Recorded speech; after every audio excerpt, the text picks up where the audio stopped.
And that's not easy, especially in the times in which we live. And living to please God does not mean that we will no longer suffer. Being a follower of Christ means that we will carry a cross. No servant is greater than his master. That means we will feel hurt at times. We'll experience the whole gamut of human emotions and hardships. And remember too, that there are some wounds that do not close in this life. Especially when someone we love dearly dies. Our society, just tells us that we have this certain time frame to grieve when somebody dies, and then you get back to work, you move on, you find closure. And so grieving people whose hearts are wounded, sometimes they become discouraged because they say, well, the time frame has passed that I was told, and I'm still grieving, still hurts, haven't found closure yet. The wound is still here, it's still open, I'm still bleeding, still miss them.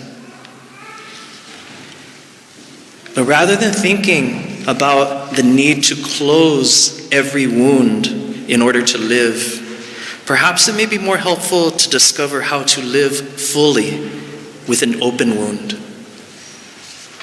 Jesus carried his open wounds with him into the resurrection. And John's gospel tells us that St. Thomas needed to see those wounds in order to believe. He said, "Unless I see the mark of the nails in his hands and put my finger into the nail marks and put my hand into his side, I will not believe." And a week later, the risen Lord invited Thomas to put his finger on his hand and bring his hand into his side that had been pierced. And in that open wound, Thomas discovered Christ. His eyes were opened. Jesus shows us that we can have open wounds and still live a risen life. We may not experience healing of all of our wounds, but we can find healing in our wounds because Christ is there. We can live life fully as wounded healers. And the wounds we carry, they can help us to be more compassionate, more understanding to those who suffer the same pain.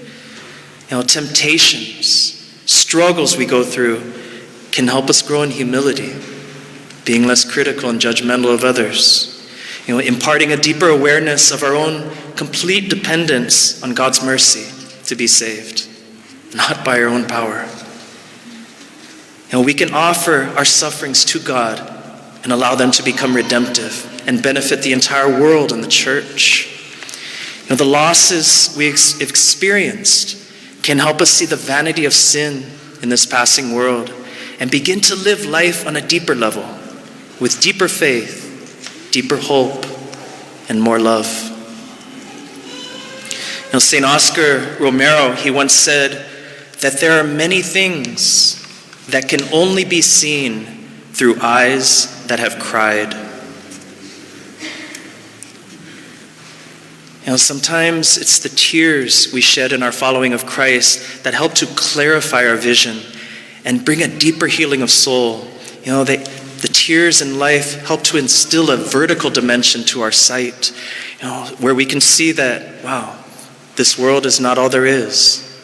Eternal life exists. God is waiting for us. When Teresa's mother